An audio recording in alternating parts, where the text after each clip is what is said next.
अमेरिकी राष्ट्रपति Donald Trump के जंगी प्लान से ईरान के हुक्मरानों की नींद उड़ी हुई है। ईरान में सत्ता के खिलाफ जो प्रदर्शन चल रहे हैं, इस बीच ट्रंप ने अपने सबसे घातक वॉरशिप को ईरान की ओर भेज दिया तो खामनेई के खेमे में खलबली मच गई है। खबर है कि अमेरिका का super carrier USS Abraham Lincoln South China Sea से अब मिडिल ईस्ट की ओर बढ़ रहा है। पेंटागन ने बढ़ते तनाव के बीच इस कैरियर स्ट्राइक ग्रुप को ईरान की ओर भेज दिया है।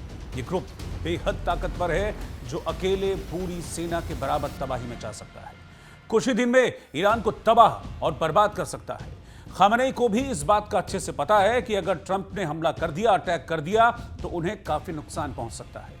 ईरान में हाहाकार मच जाएगा और यही वजह है कि ट्रंप की धमकी के बाद ईरान प्रदर्शनकारी इरफान सुल्तानी को फांसी देने के फैसले से अब पीछे हट गया है।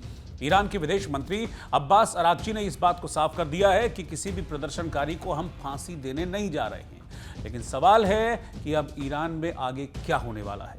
क्या खामनेई को ईरान छोड़कर जाना होगा? क्या ईरान में तख्ता पलट अब तय है या फिर ईरान पर अमेरिका का कहर बरपेगा और अगले 24 घंटे में बरपेगा?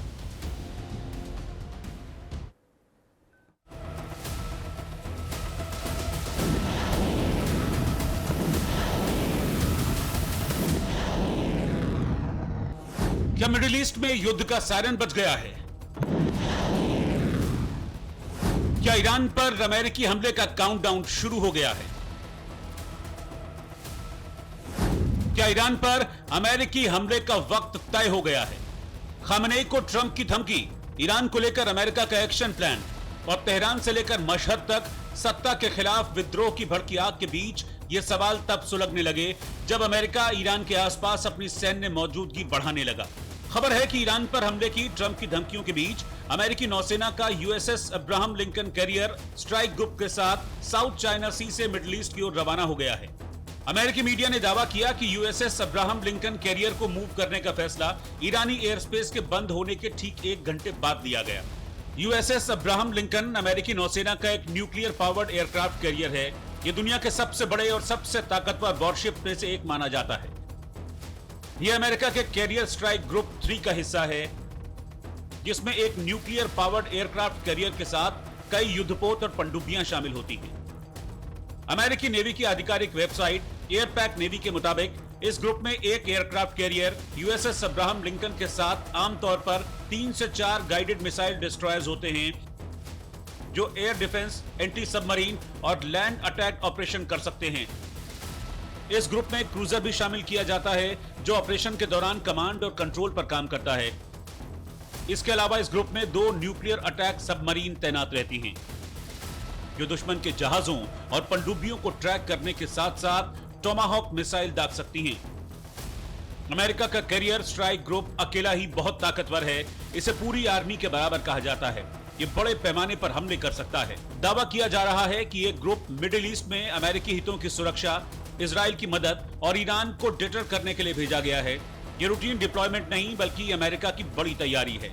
ईरान को लेकर अमेरिका कोई बड़ी तैयारी कर रहा है, इसके संकेत इससे भी मिलते हैं कि अमेरिका ने मिडिल ईस्ट में अपने कुछ सैन्य अड्डों से कर्मचारियों को निकालना शुरू कर दिया है। ईरान से तनाव के बीच कतर बेस से कुछ अफसर अमेरिका लौटे हैं। अल उदैद एयरबेस से कुछ अफसर हटाए गए हैं। कुछ सैनिकों को कल शाम तक लौटने को कहा गया है। अमेरिका ने यह कदम तब उठाया जब ईरान ने धमकी दी थी कि मिलिट्री एक्शन हुआ तो मिडिल ईस्ट में अमेरिकी सैन्य ठिकानों को निशाना बनाएंगे। यही वजह है कि अमेरिका एक ओर अपने सैनिकों को सुरक्षित ठिकाने तक पहुंचा रहा है तो दूसरी ओर अपने सबसे घातक युद्धपोत यूएसएस अब्राहम लिंकन को मिडिल ईस्ट की ओर भेज रहा है। कैरियर स्ट्राइक ग्रुप को साउथ चाइना सी से इतनी दूर ले जाने का मतलब है कि अमेरिका सिर्फ एक छोटे हमले की तैयारी नहीं कर रहा बल्कि ट्रंप की तैयारी बड़ी है। पूरे कैरियर ग्रुप को इंडो पैसिफिक से हटाकर लाने का मतलब यह है कि अमेरिका लंबे वक्त तक ऑपरेशन की तैयारी कर रहा है। अमेरिका ने वेनेजुएला में भी हमले से पहले इसी तरह की सैन्य तैनाती बढ़ाई थी और अब जब ट्रंप बार बार ईरान पर हमले की धमकी दे रहे हैं और इसी धमकी के बीच यूएसएस अब्राहम लिंकन कैरियर को मिडिल ईस्ट की तरफ मोड़ना ये संकेत दे रहा है कि ट्रंप ईरान को लेकर बड़ा प्लान तैयार कर रहे हैं। सवाल है कि क्या जिस तरह वेनेजुएला पर हमला हुआ, क्या उसी पैटर्न पर ट्रंप ईरान को टारगेट करेंगे? क्या वेनेजुएला के बाद अब ईरान पर हमला करेंगे? Bureau report, news India.